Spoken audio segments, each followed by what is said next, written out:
The Associated Press reports that last year, the Obama administration censored more government files than ever before under the U.S. Freedom of Information Act. It also cited more legal exceptions to justify withholding materials.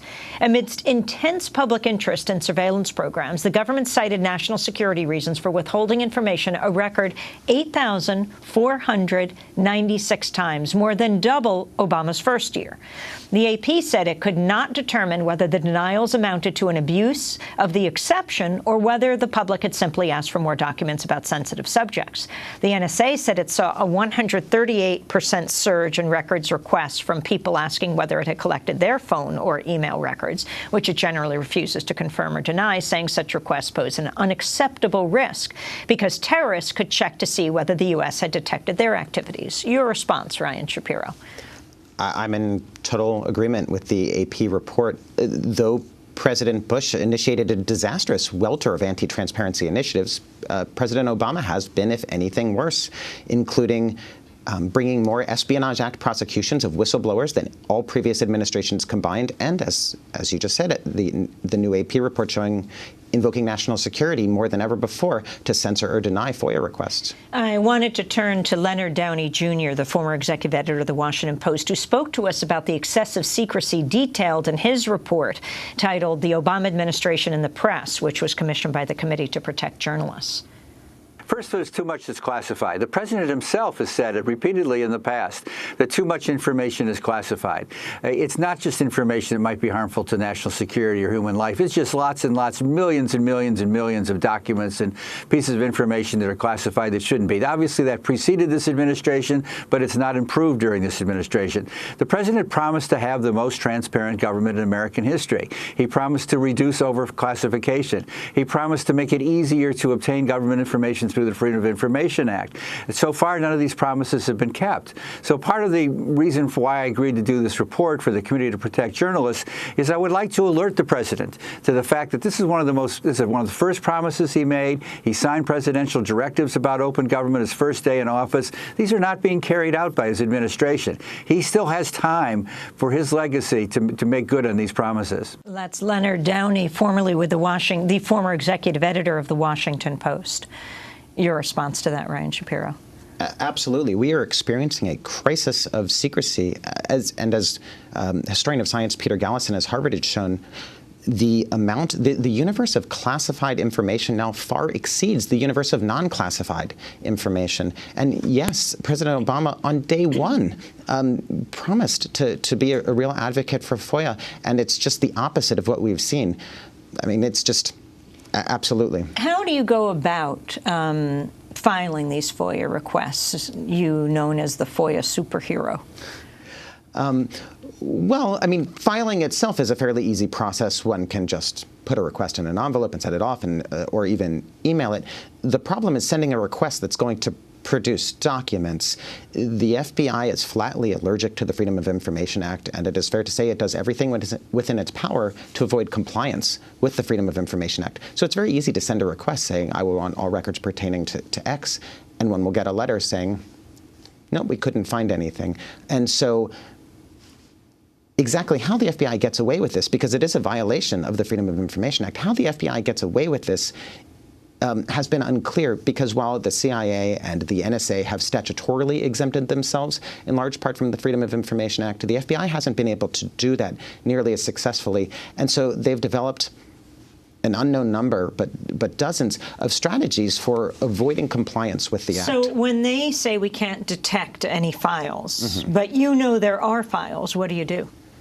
Well, the letter doesn't say the denial letter doesn't say they don't have files. It says we were unable to locate them. And what it's really saying is we looked in one place for one type of record using one type of search, and we couldn't find anything. And what they're not telling you is that in most cases, that's not the type and place and search methodology necessary to locate the responsive records. So how do you push further? Well, over the past 5 or 6 years, I've submitted hundreds of FOIA requests to the FBI. And each request, of course, was designed to produce responsive records, but it was also designed to see how the FBI was going to respond. And I would compare the responses, denials, and successful letters to see to try and map out what it was that the FBI was doing, the various FBI strategies for failing to comply. I would also read declarations submitted by the FBI in court about how their databases worked and how their information retrieval systems worked. And I would submit FOIA requests about my FOIA requests. And now the FBI is refusing to process those. And I'm also suing the FBI for their failure to process my FOIA requests about my FOIA requests. What are privacy waivers? FOIA has 9 exemptions. There are 9 legitimate reasons, according to the Freedom of Information Act, that an agency may withhold a record or a portion thereof. And you know, part of those, one of those exemptions, or several of those exemptions, deal with privacy issues, and this is totally reasonable. It seems totally reasonable that I can't just request your FBI record without your consent. However, the FBI routinely abuses this privacy privilege and or this privacy exemption to redact massive amounts of information that should not be redacted. And so one of the things I've done in order to map out the nature and evolution of the FBI's understanding and handling of the animal rights movement has been to collect privacy waivers. So basically, letters from activists saying that I'm allowed to request their FBI files from roughly 300 leading animal rights activists from the 1970s to today. I want to talk about your work around animal rights activism and getting information, but I want to first turn to Occupy Houston. You have been working on getting information from the FBI around Occupy Houston. The particular issue focuses on what the FBI knew about an alleged assassination plot in 2011 against leaders of Occupy Houston and why it failed to share this information. The plot was first revealed in a heavily redacted document obtained by the Partnership for Civil Justice through a FOIA request. It read, quote, "An identified, redacted, as of October, planned to engage in sniper attacks against protesters in Houston, Texas, if deemed necessary," unquote. When our guest, Ryan Shapiro, asked for more details, the FBI said it found 17 pages of pertinent records and gave him 5 of them with some information redacted. So, Ryan Shapiro, you sued, alleging the FBI had improperly invoked FOIA exemptions. Last week, Federal District Judge Rosemary Collyer seemed to agree with you when she ruled the FBI had to explain why it withheld records. She made reference in her ruling to David Hardy, the head of the FBI's FOIA division, writing, quote, "At no point does Mr. Hardy supply specific facts as to the basis for FBI's belief that the Occupy protesters might have been engaged in terroristic or other criminal activity. Neither the word terrorism nor the phrase advocating the overthrow of the government are talismanic, especially where FBI purports to be investigating individuals who ostensibly are engaged in protected First Amendment activity." Ryan Shapiro, explain what the judge ruled and what talismanic means. Absolutely. First, I should say that this is a really weird and crazy story, and I'm still trying to make sense of it, and I'm working with my attorney, Jeffrey Light, and the journalist, Jason Leopold, to that end. But the judge's ruling is terrific on this point. So basically, the FBI said, we found 17 pages, but we're only going to give you 5 of them because national security. And the FBI alleged, and David Hardy, the head of the FOIA division of the FBI, asserted in his declaration to the court that the records were exempt from FOIA because they were part of the FBI's investigation, a national security-oriented terrorism investigation of Occupy Houston protesters for potential terrorist activity, including advocating the overthrow of government.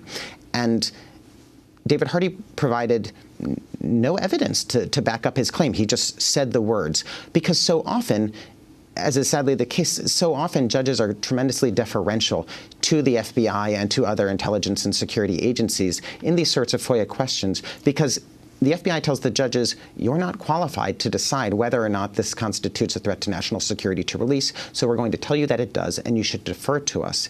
In this case, Judge Collyer made a wonderful ruling and said, no, you can't just say the words. The words aren't just talismans.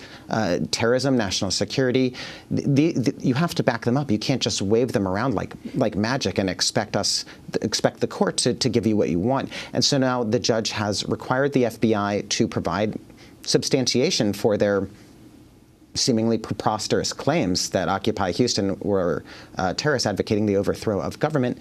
And the FBI has until April 9 to provide this support. They can do it openly, or they can do an ex parte in-camera declaration, so a secret submission to the judge where she can review the documents herself. And what about this assassination attempt against Occupy activists? Yes, absolutely. As I said, I'm still trying to figure out exactly what's going on there, but what I want to know is, first of all, so my requests here are in part inspired because I want to know what the role of the FBI is in coordinating the response to the Occupy movement, why the FBI considered the Occupy movement a terrorist threat, and I'm also want to know why the FBI didn't inform the protesters of this tremendous threat against them. As Katie Crockford at the ACLU recently said, if the targets of this plot had been Wall Street bankers, I think we can all safely assume that the FBI would have picked up the phone. And called them. And called them, yes, absolutely. So, and finally, I want to know, and because this is how it appears in the documents, of course they're heavily redacted, so we're not sure, but why was the FBI appearing to pay far more attention to peaceful protesters in their investigation than to the actual terrorists who were plotting to kill those protesters?